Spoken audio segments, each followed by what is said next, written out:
Immigration is personal for most Americans. Nearly all of us can count someone in our family who arrived on America's shores from another place. I think of my own great-grandma who at age 18, together with just her sister, got on a boat in Finland to brave the ocean voyage to America. As personal as it is, throughout our history, debate about immigration policies has sometimes been contentious and political.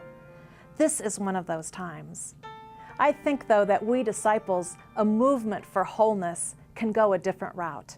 Instead of a contentious debate, we can have a conversation guided by faith. When I think of immigration, I remember that Jesus as a child was a refugee. I think of Hebrews 13:2, where we're reminded that Abraham, by welcoming strangers, entertained angels unawares.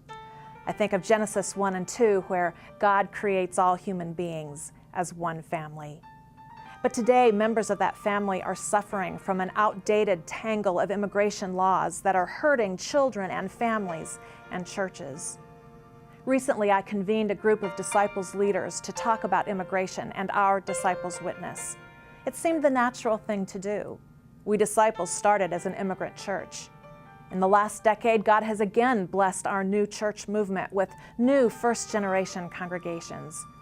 What I have learned is that our well-intentioned laws have unintended consequences of families torn apart, young children returning home from school to find their parents gone, deported, parents being forced to make the decision to leave their children behind with relatives so they can benefit from a good education, teens who have grown up in our congregations, never realizing they are undocumented until they graduate from high school and then are unable to get financial assistance for a well-earned college degree.